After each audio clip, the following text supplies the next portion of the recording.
Man, is there anything better than a cup of coffee first thing in the morning? Hello, friends. I'm Mark Holmes. This is my buddy CowboyJobu and his not too bright cousin, Jetro, the Eagle fan. And I want to thank you guys for watching, commenting, and subscribing to the Jobu Sports Report, because without you guys, well, this just wouldn't work.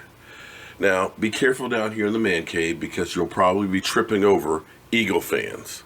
That's right. We have Eagle fans that have been all over the man cave and the page and all that, just throwing up all kinds of stuff. But you know how that is. But congratulations, Eagles, on the win last night. Now, as far as what you guys said that I said, if you watch the video, and I will actually bring up a clip of a game prediction. I told Tommy Eagle, and he is my witness, and I'll bring him on here and verify it, or I'll show you the clip. He asked me what was my predictions for the game. I said, do you want me to give you my predictions with my head or my heart? My heart says I want the Eagles to lose, because we know the Eagles didn't want the Cowboys to win last week. But I said, realistically, you're playing at home. You're playing in bad weather, cold, windy, and all that. I said, I think it favors the Eagles. I said, I think it'll be a low-scoring game, and my prediction was the Eagles won 21-17. To you and the rest of the Eagles nation and all those damn Eagle trolls out there, you better not lose. What is your prediction for this game? This is what I'm very curious about. This God. This is going to kill you to pick the Eagles. You want my head or my heart? I want your honest football opinion. My honest football opinion is you guys are home. You've got a running game. You're used to the weather. Defense. And you've got a defense. I'm like you. Honestly, I think the Eagles should be favored. The only thing is, Nick Foles, but I don't think it's going to come to Nick Foles, because I think the weather is going to bring the Falcons offense, which has not been the same Falcons offense, back down to earth. They have a good defense, though, this year. Defense ain't no joke. Yeah, well, we saw what they did to my Cowboys, but I digress. So I think the Eagles are going to win, and I don't think it's going to be that high scoring of a game. I think the weather's going to slow that down. I think maybe 21-17 Eagles, but I'm rooting for the Falcons. So for all you guys that say that, you're just a bandwagon fan, you know what you're talking about, that was my prediction. True story. I just thought that you guys were the more complete team, and the Falcons have a way of pulling a Dallas Cowboys. They end up finding ways to lose instead of ways to win, and when they had 1st and 9, they should have run the ball. That's exactly what we do. We had Green Bay. What did we do? 1st down on the 3-yard line. We threw the ball. Sometimes football goes down to, can I beat the man in front of me one-on-one? And that's what you have to do. Man the F up, run the damn ball down somebody's throat, and enact your will. That's what the Eagles were doing in that second half. They were enacting their will. They manned up, and they put a hat on a hat, and they ran the ball down the throats. But anyway, let's get back to our Dallas Cowboys, the soap opera that is. Now, we all know Brice Butler threw down the gauntlet and basically said, Jerry Jones is calling the shots. Who honestly didn't know that? He said that Dez Bryant gets the lion's share of the ball. Well, of course, Dez Bryant's going to get the lion's share of the ball. He's paid like the lion, and so he's going to get his lion's share, whether he gets the receptions or not. That's just a fact. You're not going to go ahead and pay a guy, a $67 million contract and make him the 3rd wide receiver to sit on the bench, unless you ultimately absolutely have to. So none of that's new. But he basically put a gun to the Cowboys' head and said, either I'm going to be a starter day one, or I ain't coming back. Some of you guys said, hey, we like his honesty that he put it out there. I myself kind of like, you keep your dirty laundry behind closed doors, we should know what's going on behind the walls, although maybe we should, and maybe it'll help affect some change, but nothing's changed in the last 20-some years, so why would we expect it to? But a former wide receiver from the Dallas Cowboys, Jesse Holley, ended up slamming Brice Butler. And I would summarize it, but it's probably better that I tell you exactly what Jesse Holley said about Brice Butler.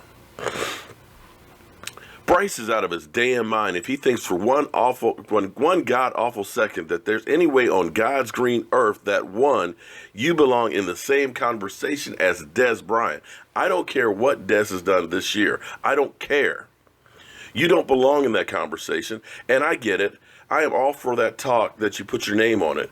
I am for players that have confidence in yourself, but have confidence in yourself in the lane that you're supposed to be in.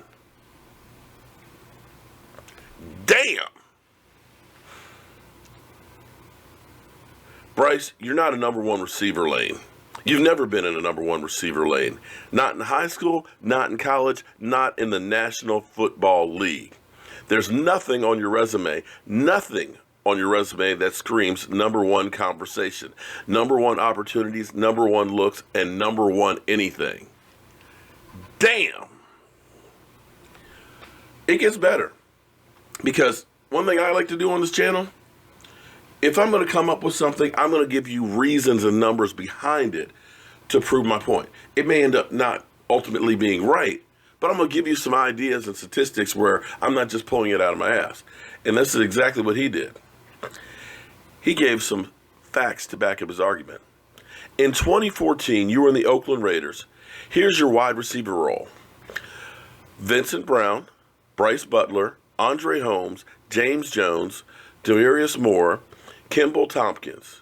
You had 0 starts, 35 targets, and 21 receptions, and 280 yards and 2 touchdowns.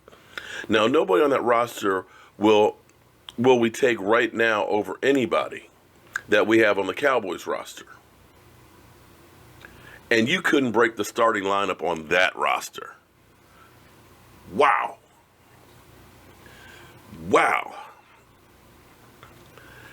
Now, let's not forget also, when Dez Bryant missed 9 games, I believe in 2015, right? In 2015, and they were begging you not to be the starter. You were never going to be the starter, but at least they were begging you to take the number 2 position. That's why they brought you back another year, because they were saying maybe we can give him the number 2 spot. But in that year, you had 2 starts, 26 targets, 12 receptions, 258 yards. You had 0 touchdowns, and Dez missed 7 games in that season. And last year, you had 3 starts with 32 targets, 16 repetitions for 219 yards, and 3 touchdowns. Never in your life have you had more than 400 yards receiving. And now you have the conversation saying that you're going to be given the opportunity.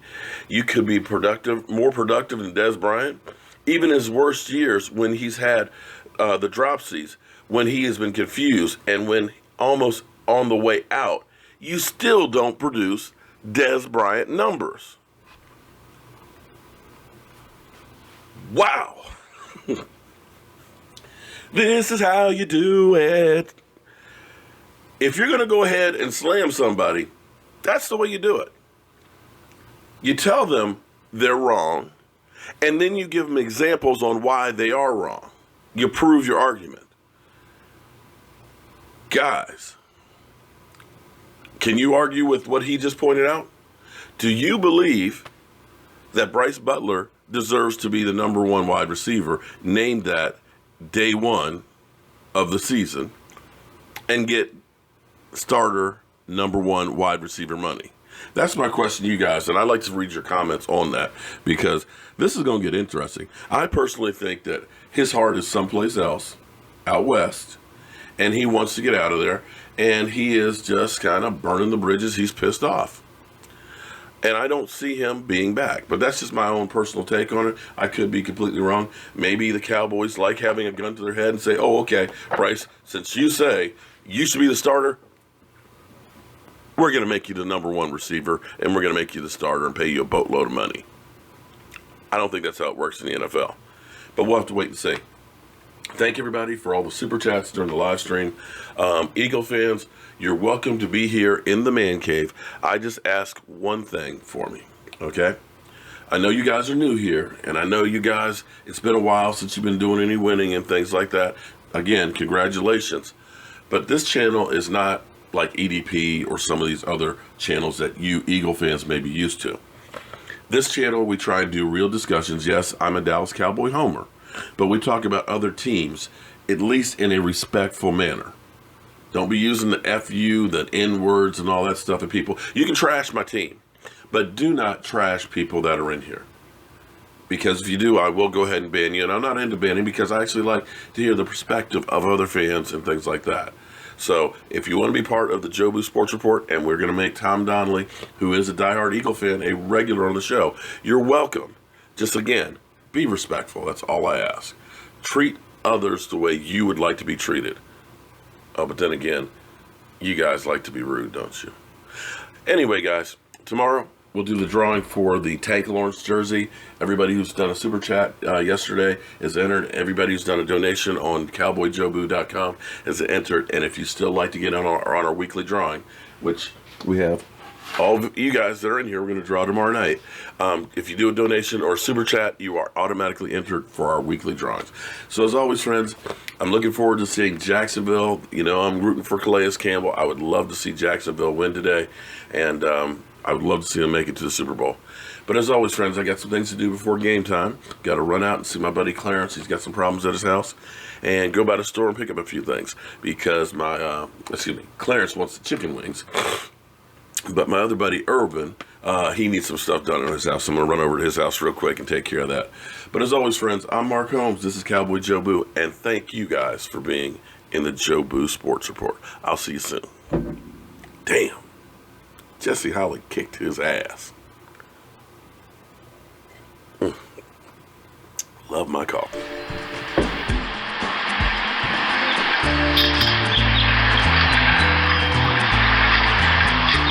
Pauline, give me some of your tots. No, go find your own. Come on, give me some of your tots. No, I'm freaking starved. I didn't get to eat anything today. God. Gross.